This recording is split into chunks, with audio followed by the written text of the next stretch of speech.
Sean todos bienvenidos a este programa de su podcast favorito titulado Hablemos Derecho. Me complace nos estén escuchando y acompañando en nuestro segundo programa de la materia del derecho laboral. En esta ocasión, como en todas, les traemos un nuevo tema que estoy segura a todos los que nos escuchan les servirá de mucho en su vida laboral. Así que en este segundo episodio trataremos el tema titulado Relaciones colectivas de trabajo, del cual les compartiremos el temario que se abordará el día de hoy. Nuestro primer tema es definición de contrato colectivo de trabajo. Segundo, sindicato, coaliciones, asociaciones. Tercero, requisitos de constitución. Cuarto, federaciones y confederaciones. Quinto, negación de registros. Sexto, diferencias entre contratos colectivos y contrato ley. Séptimo, causas de suspensión y terminación, las relaciones colectivas de trabajo. Este es el temario a tratar el día de hoy. Así que pónganse cómodos, que ya vamos a comenzar con este episodio. Bienvenidos a este podcast. Mi nombre es Alexandra y el día de hoy, junto con el equipo de Hablemos Derecho, compartiremos el tema de relaciones colectivas de trabajo. Hola y bienvenidos nuevamente. Mi nombre es Adriana y me da mucho gusto volver a saludarlos en este nuevo episodio. Espero la información les sea de mucha ayuda y sea del agrado para ustedes. Así es, Adriana, reciban un saludo de mi parte. Mi nombre es Joali y es un gusto estar nuevamente aquí en este episodio. Los temas que abarcaremos el día de hoy son de gran importancia, así que continúen con nosotros. Hola a todos, yo soy Karen y me da mucho gusto volver a estar compartiendo y aprendiendo nuevos temas con ustedes. Hola a todos nuevamente, mi nombre es Montserrat, bienvenidos a este nuestro segundo episodio donde daremos a conocer temas relacionados con el derecho laboral y seguridad social. Me da mucho gusto volver a saludarlos, esperando les guste el contenido que les presentaremos, así que comencemos. Como primer tema hablaremos acerca de los contratos colectivos de trabajo. Un contrato colectivo de trabajo es el convenio celebrado entre uno o varios sindicatos de trabajadores y uno o varios patrones o uno o varios sindicatos de patrones, con objeto de establecer las condiciones según las cuales debe prestarse el trabajo en una o más empresas o establecimientos. Ejemplo, el contrato colectivo de trabajo debe contener el nombre del sindicato, de la empresa, para conocer las designaciones de cada uno dentro del mismo. Como pequeño ejemplo pondremos que celebran por una parte Bebidas Frutales SADCB y por la otra parte del Sindicato de Trabajadores de Servicio, de Productores y Distribuidores de Líquidos Envasados y Productos Similares. Posteriormente se irán desglosando cada uno de los capítulos. El capítulo 1 se manejan cláusulas de generalidades donde se especifica el nombre, el domicilio de la empresa, de los trabajadores, la personalidad patronal. En el capítulo 2, que hace referencia al ingreso al trabajo, este menciona las condiciones en las cuales los trabajadores se van a desempeñar, ya sea temporal o eventualmente, en cómo los trabajadores van a realizar su trabajo. En el capítulo 3, que nos habla del trabajo, la jornada, permisos, salarios y días de descanso. Este se refiere a todas las prestaciones estipuladas por la empresa hacia los trabajadores. En el capítulo 4 nos habla acerca de la antigüedad y de la forma de cubrir las vacaciones. Nos estipula las formas en cómo cada una de estas será cubierta.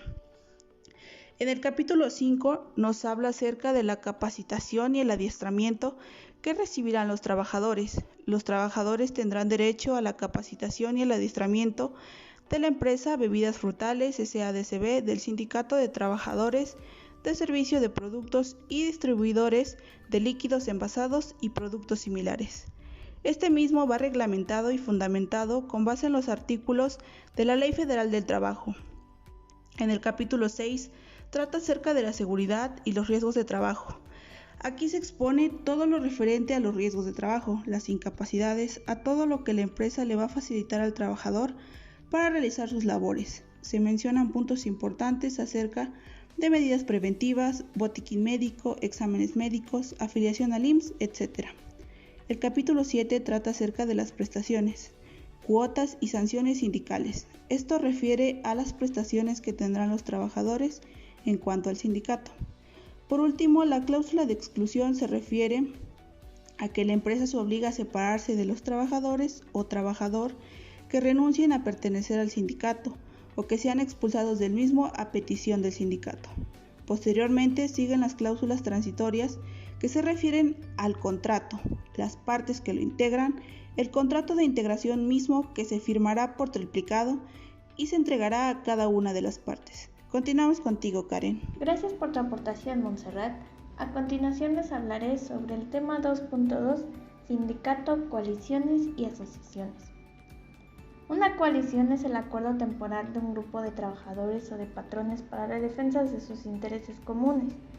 Un sindicato, por otra parte, es la asociación de trabajadores o patrones constituida para el estudio, mejoramiento y defensa de sus respectivos intereses. Para comprender este tema debemos saber de primera instancia que la coalición y los sindicatos tienen profundas diferencias. La coalición es transitoria, no requiere un registro, es para la defensa de los intereses comunes y se puede formar con 2 trabajadores o patrones. El sindicato es permanente, requiere de registro ante las juntas de conciliación y arbitraje o ante la Secretaría del Trabajo. Se constituye para el estudio y defensa del mejoramiento de los intereses comunes y para formarse se requiere un mínimo de 20 trabajadores o de 3 patrones por lo menos. La coalición de trabajadores no puede ser un titular de un contrato colectivo de trabajo que corresponda siempre a los sindicatos obreros, pero en cambio es la titular precaria del derecho de huelga. Es titular precaria ya que no puede emplazar a huelga para obtener la firma de un contrato colectivo de trabajo, ni su revisión ni tampoco su cumplimiento por no ser titular de dichos contratos. En la práctica, la mayoría de las coaliciones son una mezcla de personas representantes de organizaciones y personas que por casualidad pertenecen a organizaciones, pero que no fueron enviados a la coalición por su grupo. La principal dificultad con las coaliciones de este tipo es que las personas que pertenecen a ellas tienen necesidades diferentes. Todas las organizaciones saben que deben obtener algún reconocimiento público por su trabajo si se trata de reclutar miembros, desarrollar una base y mantener su financiación. Las personas que no se enfrentan con el problema de mantener una organización a menudo no entienden esto y consideran a los representantes de la organización como personas con hambre de poder o dominantes. En una coalición donde todo el mundo es un representante formal de la organización, puede ser que sean más competitivos, pero por lo menos entienden los motivos que de cada uno. La creación de una coalición es una de las partes más difíciles de la organización. Lo difícil no es hacer que los grupos se unan, sino conseguir que la coalición trabaje y mantenga a los grupos en el mismo. Con frecuencia esperamos que una coalición funcione de la misma manera que un grupo de amigos, pero esta rara vez es el caso. Las organizaciones en una coalición tienen necesidades institucionales y propios intereses que son diferentes de las necesidades de las personas. Los miembros de los sindicatos, federaciones y confederaciones cuentan con los derechos de libre afiliación y de participación al interior de estas, de las cuales implican las siguientes garantías. Lo que no puede ser obligado a formar parte de un sindicato, federación o confederación y cualquier estipulación que desvirtúe de algún modo esta posición que se tendrá por no puesta. Este precepto por lo general nunca se ha cumplido en la práctica. La garantía que otorga es indiscutible, ya que faculta al trabajador que ingresa a un sindicato para que pueda separarse del mismo, cuando así lo desee, ya que su afiliación al mismo no tiene por qué ser para siempre. En el artículo 395 de la misma ley, establece que el patrón separará del trabajo a los miembros de los sindicatos que renuncien o sean expulsados de los mismos. Por lo tanto, si bien es cierto que en teoría un trabajador se encuentra en responsabilidad de renunciar al sindicato al que pertenece, en la práctica no puede hacerlo, ya que si renuncia le aplican la cláusula de exclusión que implica la pérdida de su trabajo sin responsabilidad para el patrón. Gracias por tu aportación, Karen. A continuación les hablaré sobre el tema de requisitos de constitución. Los sindicatos deberán constituirse con un mínimo de 20 trabajadores o con 3 patrones por lo menos. En el caso de los sindicatos de trabajadores, cuando se suscite controversia ante los tribunales respecto a su constitución para la determinación del número mínimo, se tomarán en consideración aquellos cuya relación de trabajo hubiese sido rescindida o dada por terminada dentro de los 60 días naturales anteriores a la fecha de dicha constitución.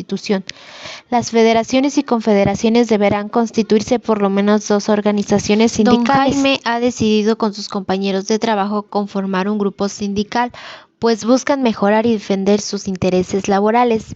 Ellos pertenecen a la rama industrial, se dedican a la producción de pantalones de mezclilla y el principal motivo por el cual han decidido conformar este grupo sindical es debido a que no se les han respetado sus jornadas laborales, han trabajado horas extras sin recibir el pago por sus servicios prestados de manera oportuna.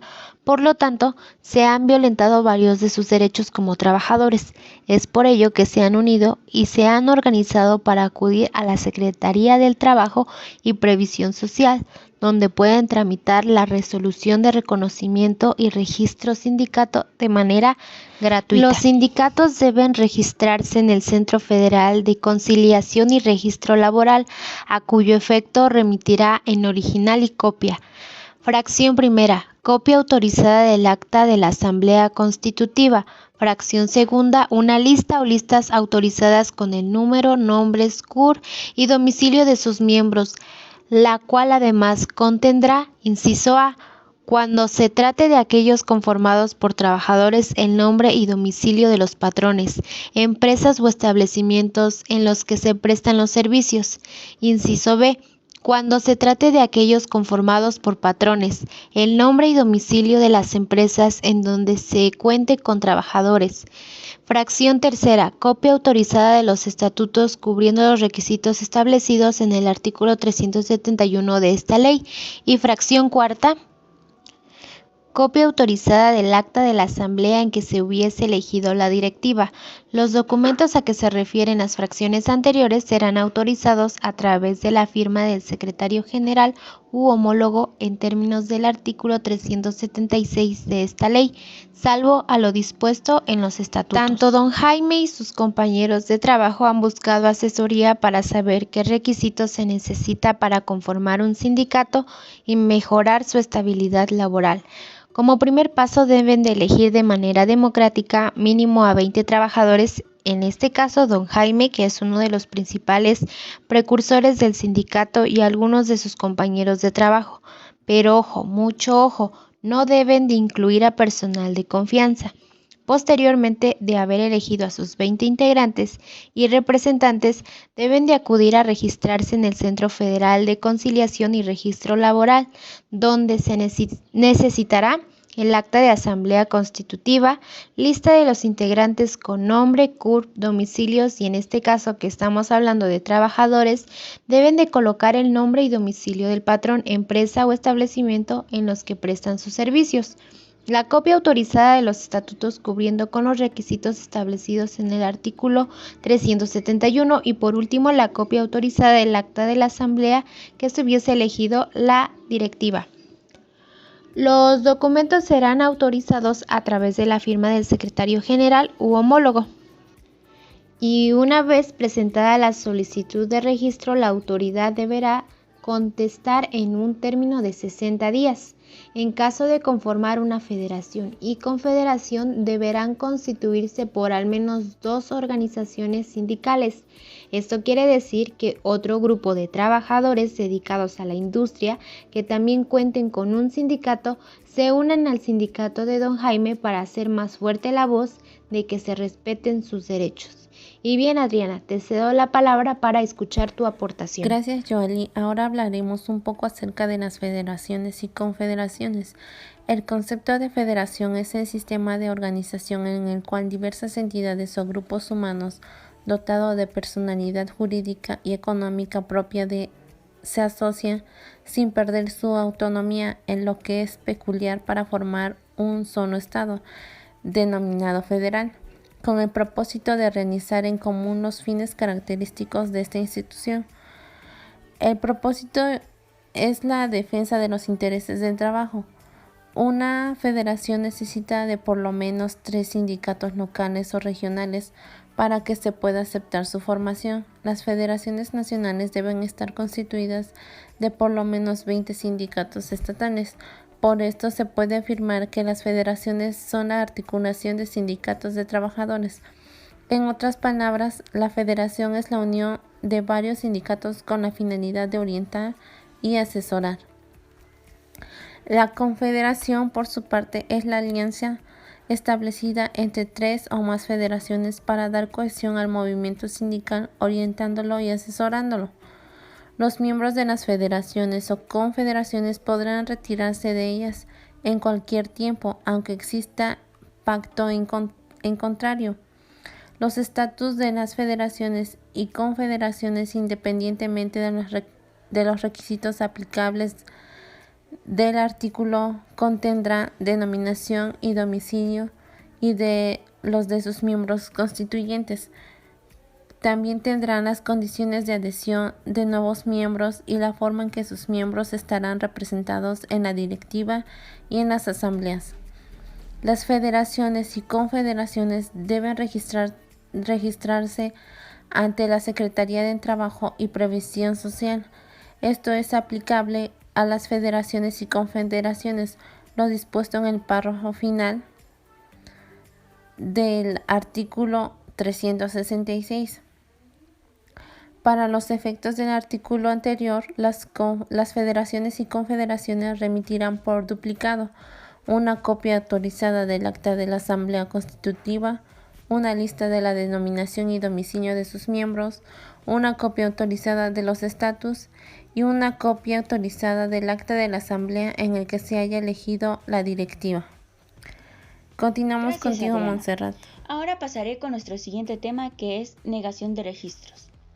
Nos dice que el registro podrá negarse únicamente si el sindicato no se propone la finalidad prevista en el artículo 356, si no se constituyó con el número de miembros fijado en el artículo 364 y si no se exhiben los documentos a que se refiere el artículo 365. Cuando el solicitante no cumpla con alguno de los requisitos anteriores, a fin de salvaguardar el derecho de asociación, la autoridad registral lo prevendrá dentro de los 5 días siguientes para que subsane su solicitud, precisando los términos en que deberá hacerlo.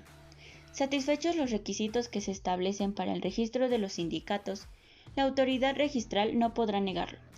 Si la autoridad registral no resuelve dentro de un término de los 20 días, los solicitantes podrán requerirla para que dicte resolución, y si no lo hace dentro de los 3 días siguientes a la presentación de la solicitud, se tendrá por hecho el registro para todos los efectos legales, quedando obligada la autoridad dentro de los 3 días siguientes a expedir la constancia respectiva. En este tema nos habla sobre la negación de registros, y quizás se estarán preguntando ¿de qué registros habla? Pues es de los registros de los sindicatos. Nos está hablando de 3 puntos importantes que se deben llevar a cabo para que se registre un sindicato. Mi compañera Joali ya los mencionó anteriormente, así que ahora se los explicaré a detalle, ya que son de gran importancia para este tema.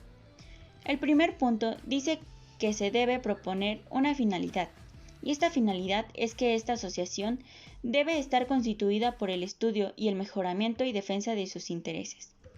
El segundo punto nos dice que la asociación debe estar constituida por un número específico de miembros y nos dice la ley que al menos deben contar con 20 trabajadores o con 3 patrones por lo menos. Y el último requisito para que sea registrada la asociación es exhibir los siguientes documentos, que es copia del acta de la Asamblea Constitutiva, una lista con el número, nombres, CURP, domicilio y entre otras cosas más de los miembros, una copia autorizada de los estatutos establecidos y por último, copia autorizada del acta de asamblea en la que se haya establecido la directiva. Estos son los requisitos que se deben cumplir para que sea efectuado el registro del sindicato. Y como ya se mencionó anteriormente, en caso de no cumplir con alguno de los requisitos, se negará el registro de igual forma. Esto no se queda así, sino que, como ya se explicó, se puede decir que se le da una segunda oportunidad al sindicato mediante un aviso que le hace la autoridad registral para que este sindicato pueda rehacer su solicitud conteniendo los requisitos completos antes mencionados.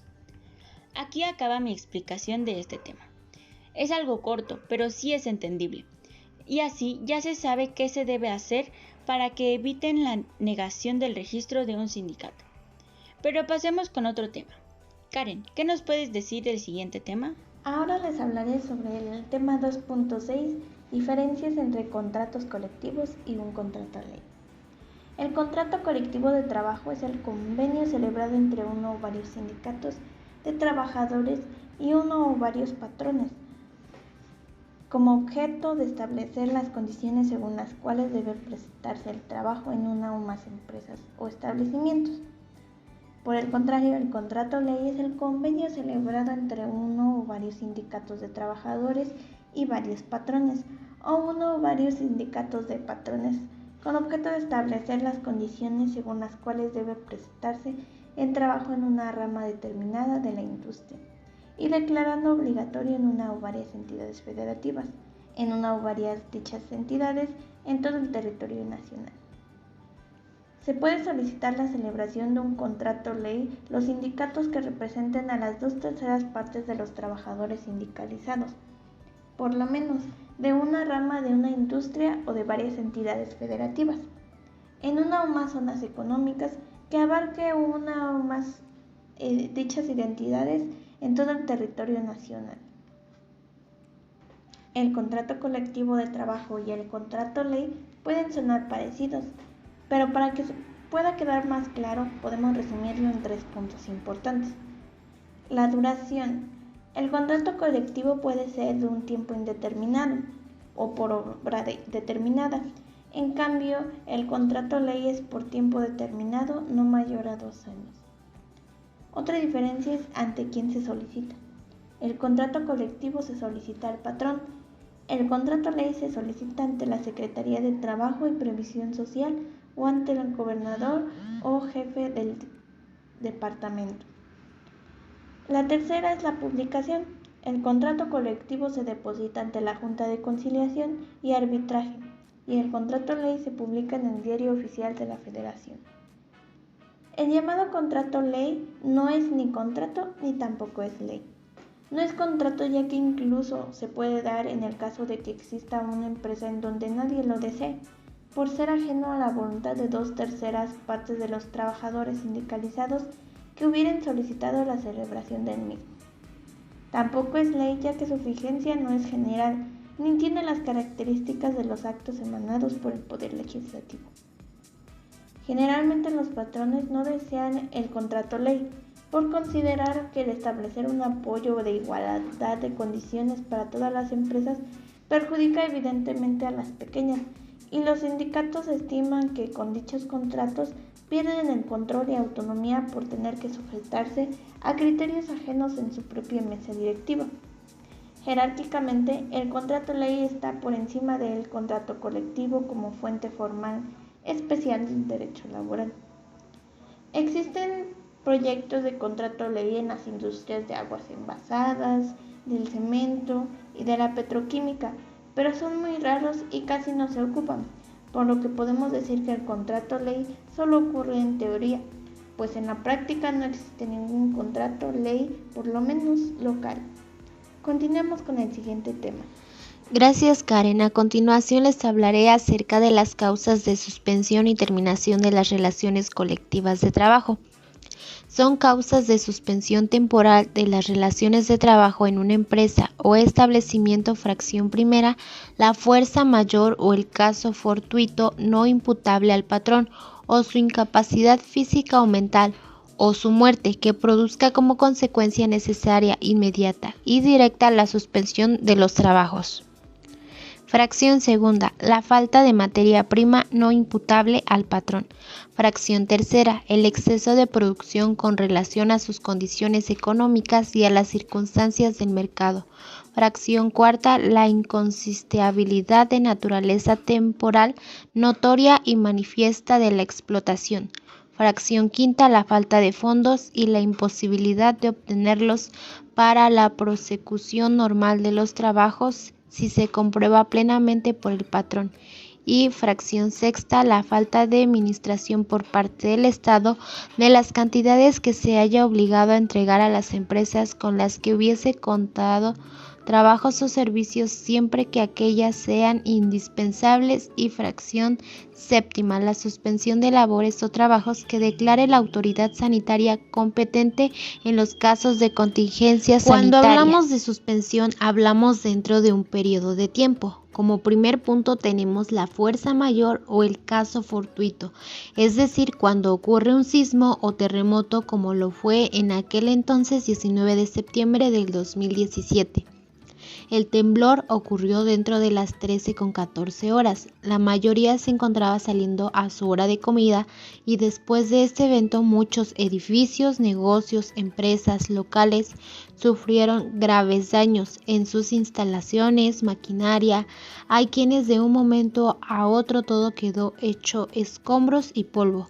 Por lo tanto, los patrones tuvieron que suspender sus labores, pues se dedicaron a buscar personas debajo de los escombros y en ser solidarios apoyando con recursos básicos. Estos eventos no los podemos evitar, simplemente sucede de un momento a otro. En el caso de que el patrón tenga incapacidad física o mental o haya fallecido, pues la empresa o establecimiento tendrá como consecuencia la suspensión de los trabajadores, pero en esta parte puede tomar lugar el accionista mayoritario o dar aviso de inmediato a la Junta de Asamblea para tomar cartas en el asunto. Otro criterio es la falta de materia prima, es decir, siempre y cuando no sea intencional por parte del patrón. A Mayra durante pandemia le pasó que al llegar a su turno un miércoles y entrar al área de producción, personal que estaba encargado de realizar un paso importante en la elaboración de la ropa se encontraba haciendo otra actividad que no le correspondía porque no había material para trabajar y la otra mitad del personal había sido enviados a sus casas regresando a labores una semana después. Continuando durante pandemia, muchos negocios tuvieron que suspender sus labores pensando que sería aproximadamente unos 40 días, pero al ver que la situación no cambiaba, muchos tuvieron que cerrar sus negocios y empresas porque no tenían recursos económicos para financiar, pues al no consumir y al no asistir a los negocios no había oferta ni demanda. Es por ello que las empresas deben de tener recursos destinados en caso fuera de su alcance y control, teniendo así un financiamiento, pues al igual que una familia no tiene un seguro de vivienda en caso de sufrir un desastre natural o seguro de vida, a las empresas tampoco les gusta invertir en estos aspectos, pero si eres dueño de la empresa te darás cuenta que tendrás un beneficio a corto y largo plazo. Son causas de terminación de las relaciones de trabajo, fracción primera, la fuerza mayor o el caso fortuito no imputable al patrón, o su incapacidad física o mental, o su muerte que produzca como consecuencia necesaria, inmediata y directa la terminación de los trabajos. Fracción segunda, la inconciliabilidad notoria y manifiesta de la explotación. Fracción tercera, el agotamiento de la materia, objeto de una industria extractiva. Fracción cuarta, los casos del artículo 38 y fracción quinta, el concurso o la quiebra legalmente declarado si la autoridad competente o a los acreedores resuelven el cierre definitivo de la empresa o la reducción definitiva de sus trabajos. En el caso de la terminación de las relaciones de trabajo, en esta parte, a comparación de la suspensión, que solo era temporal, en la terminación es de manera definitiva. Como primer punto está el fallecimiento del patrón. Y en caso de que no exista alguien más para tomar el cargo del mismo, se deberán de pagar las primas de antigüedad, teniendo como base el siguiente cálculo: los años trabajados por 12 por el salario mínimo. En cuanto al agotamiento de la materia, objeto de una industria extractiva, tenemos un claro ejemplo en Pemex, empresa dedicada a la extracción de hidrocarburos como el petróleo. Se encuentran en zonas específicas para su extracción, pero con el paso del tiempo y de los años ya no hay más recurso, por lo tanto el personal que se encontraba laborando en esta área puede ser transferida a otra área o se dará por terminada su relación de trabajo. En el caso en que la empresa se dé a conocer como declarada en quiebra, también es parte como terminación colectiva de la relación laboral, pero es aquí donde algunas empresas lo toman como estrategia para no pagar a sus trabajadores los derechos que tienen como una indemnización. Este fue nuestro último tema a tratar el día de hoy y a continuación comenzaremos con nuestras conclusiones. Te cedo la palabra, Adriana, para que nos compartas tu conclusión. Gracias, Joali, por cederme la palabra. Les agradezco a ustedes, compañeras de equipo, y a ustedes todos nuestros oyentes y público en general por este aprendizaje que sin duda alguna creo que no solo me sirvió a mí esta información, sino a todos ustedes también. Creo que desde la perspectiva de todos, y al igual cuando escuchábamos a alguien hablando sobre derecho o cualquier otro punto que se nos hacía algo muy aburrido y sin ninguna importancia, pero créanme que al hablar y aprender de estos temas es de mucha importancia, así que si ustedes se llevan algo bueno de esto, compártanlo con sus conocidos para que al igual conozcan de estos temas. Como por ejemplo, sobre estos temas ya hablamos, son de suma importancia saber. Un ejemplo sería sobre el convenio celebrado entre uno o varios sindicatos de trabajadores y uno o varios patrones, o uno o varios sindicatos de patrones con el objeto de establecer las condiciones de trabajo en una o más empresas o establecimientos. El contrato colectivo de trabajo deberá celebrarse por escrito, hacerse por triplicado, entregando a cada una de las partes un ejemplar y depositarse ante el Centro Federal de Conciliación y ante el Registro Laboral.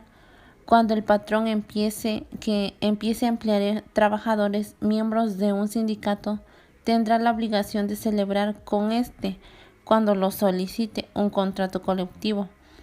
Si el patrón se niega a firmar el contrato colectivo de trabajo, los trabajadores podrán ejercer el derecho de huelga previsto en la Ley Federal de Trabajo.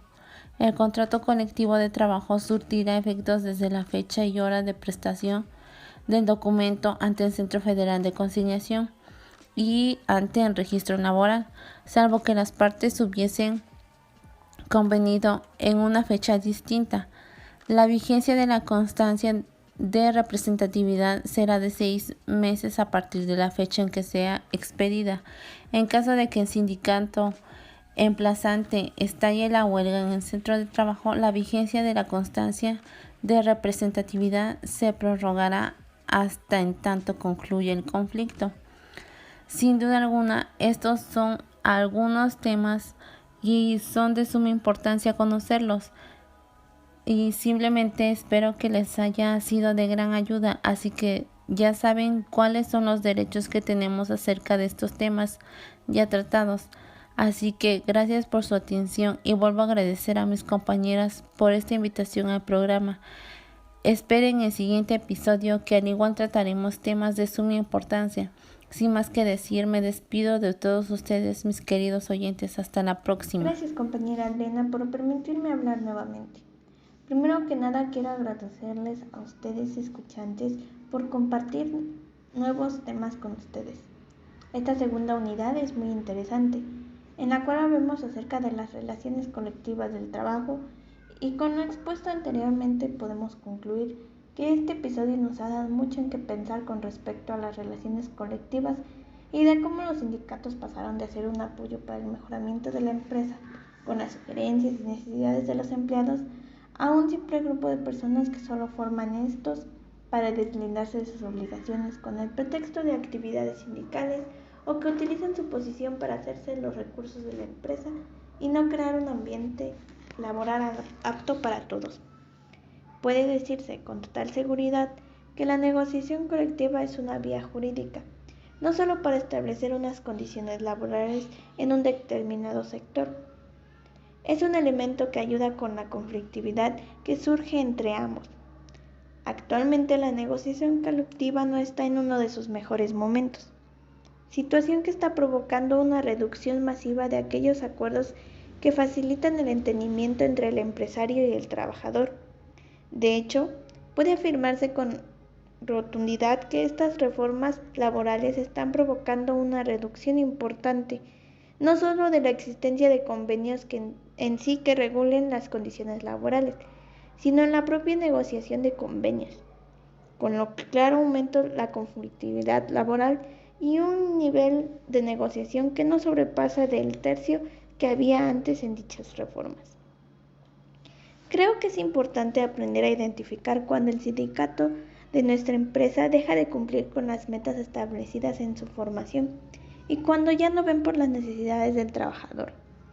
Un ejemplo de esto le pasó a Juan, un empleado transportista y repartidor de la empresa Coca-Cola, anteriormente que ya había tenido problemas con el trato que tenía la empresa con ellos, ya que recortaban sus horas de comida y salían más tarde al final de su jornada porque debían entregar grandes cantidades de productos en muy poco tiempo. Esto molestó mucho a los trabajadores y formaron un sindicato de transportistas que ayudaran a negociar los conflictos que tenían de una manera pacífica y que ayudaran al mejoramiento de la empresa. El sindicato cumplió al principio y logró que los diversos problemas que se tenían en la compañía mejoraran, pero transcurrido un año, volvieron a darles jornadas de trabajo más largas y menos tiempo para comer, y el sindicato no hacía nada por los trabajadores. Pues resulta que los miembros representantes del sindicato obtuvieron un aumento salarial por parte de la empresa, y que las juntas sindicales que tenían solo eran más excusas para salirse antes del trabajo. Los empleados se mostraron inconformes y decidieron organizarse para hacer válido su derecho de huelga, pero el sindicato informó que cualquiera que participe en dicho movimiento sería revocado de su puesto de trabajo. Esto le ocurrió a Juan durante la pandemia, por lo que debido a las amenazas y a los pocos empleos que había en ese momento, decidieron no hacer nada y seguir con su horario laboral. En México, la economía siempre favorece al sector privado. En este contexto, los propietarios y empleadores tienen la última palabra y suelen priorizar los beneficios económicos de la empresa por encima de las condiciones laborales de los trabajadores. Además de que la ley permite a las empresas sustituir permanentemente a los empleados en huelga. Es decir, las empresas pueden despedir legalmente a sus trabajadores mientras estos se manifiestan por sus derechos, cosa que está registrado en la misma ley. La corrupción y las desviaciones de muchos de los dirigentes sindicales en función de intereses particulares o de grupo son causa de que un gran número de trabajadores, cada vez más creciente, vaya perdiendo la credibilidad de estas organizaciones, que son sus organizaciones naturales, sus instrumentos de lucha para su promoción y liberación humana. Se puede concluir que el mundo del trabajo está siendo configurado más y más por factores que imponen el individualismo, la falta de solidaridad y sobre todo una deshumanización muy profunda, donde las cosas como el dinero y las comunidades valen mucho más que las personas. Sin más que decir por el momento, agradezco su atención prestada y le cedo la palabra a mi compañera Montserrat.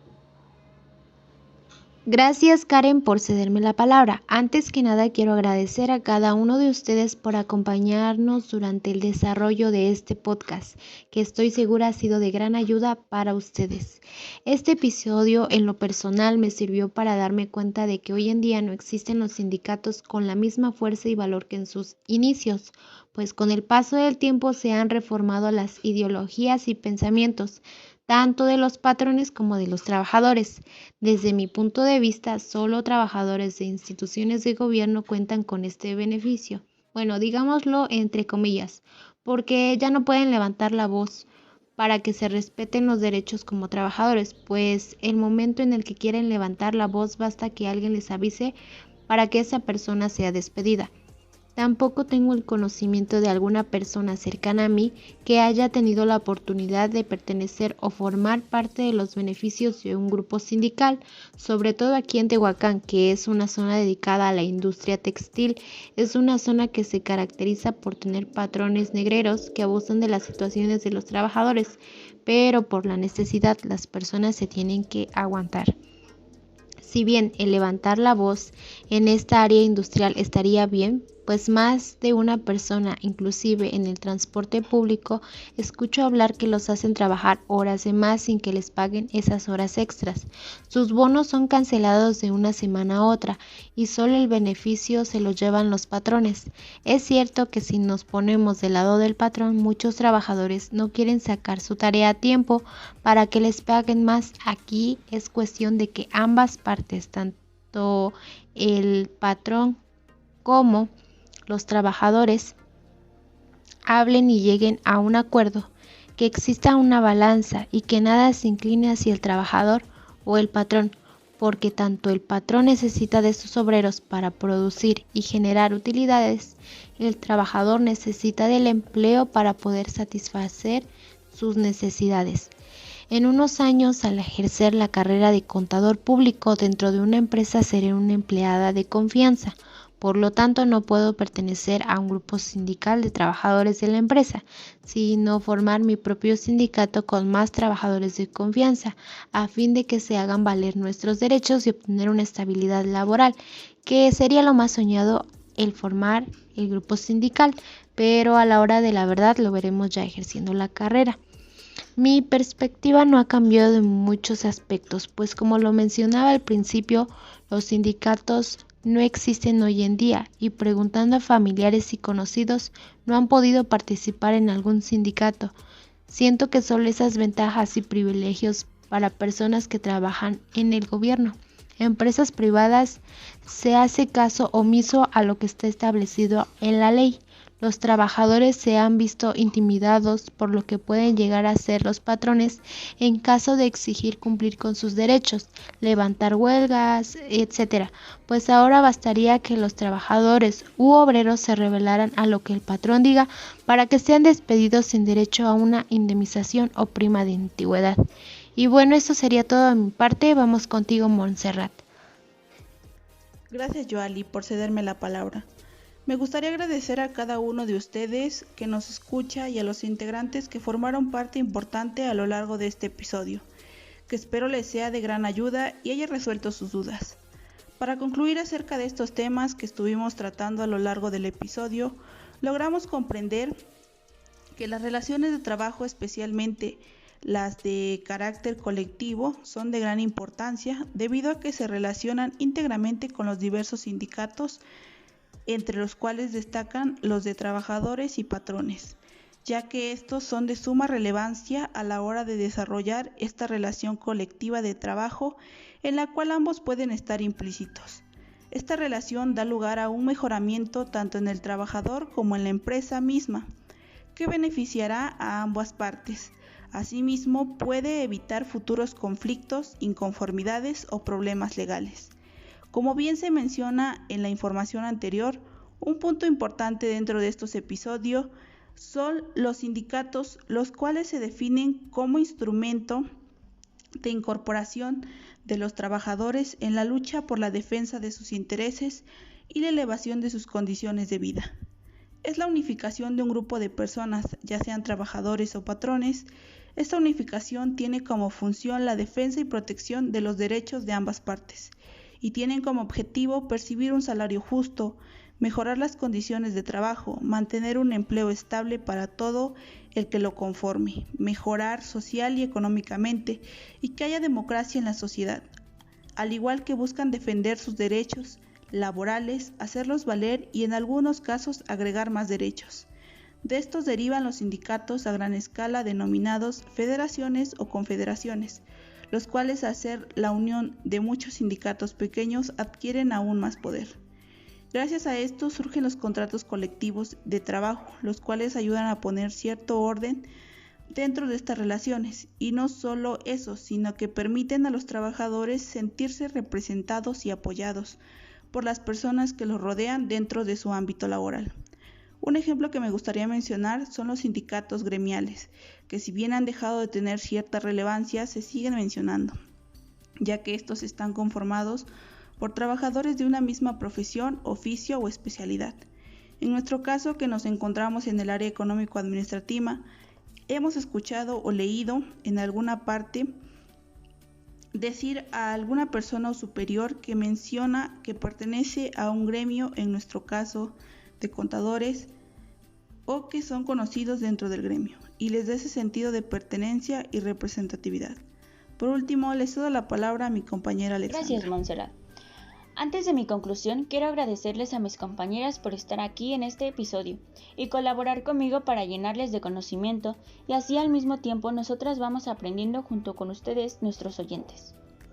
Ahora sí, comenzaré con mi conclusión. En este segundo episodio hablamos de las relaciones colectivas del trabajo, y después de todas nuestras explicaciones, podemos decir que estas relaciones se refieren a los sindicatos o a las coaliciones, que estos dos puntos ya fueron explicados anteriormente. Pero no solo tratan de esto, sino que también se refiere cualquiera que sea el acto que le dé origen, la prestación de un trabajo personal subordinado a una persona, mediante el pago de un salario, lo que es aplicable a la relación individual de trabajo.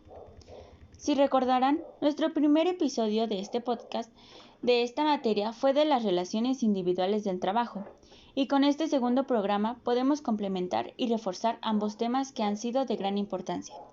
La diferencia entre las relaciones individuales y las colectivas radica en que las primeras se refieren a las personas individualmente consideradas, y las segundas a estas como grupo social. Ahora, dando otro punto de vista, podemos referirnos como que el derecho colectivo del trabajo es un conjunto de principios, normas e instituciones que reglamentan la formación y función de las asociaciones profesionales de trabajadores y patrones, sus relaciones de trabajo, su posición y los conflictos colectivos de trabajo que puedan existir. Enfocándonos en el campo de las relaciones colectivas del trabajo y recordando nuestro anterior episodio, podemos decir que existe una dualidad porque intervienen las relaciones individuales del trabajo y las relaciones colectivas del trabajo, ya que los trabajadores son responsables por sus actos individuales y colectivos dentro de la empresa. Bueno, para no alargarme más, aquí terminaré mi conclusión. Y ya solo queda añadir que nos sigan escuchando y se sigan llenando de conocimientos. Nosotras seguiremos haciendo estos programas para que más gente sepa y conozca bien sus derechos y obligaciones dentro de esta materia que es el derecho laboral. Así, para que ustedes, que a lo mejor no tenían noción de esta materia, pues sigan llenándose de esos conocimientos que serían nuevos para ustedes. Bueno, hasta aquí me despido y espero nos puedan acompañar en nuestro siguiente programa, que va a estar muy interesante. Todos nuestros programas son interesantes. Por eso mismo, síganos acompañando. Gracias.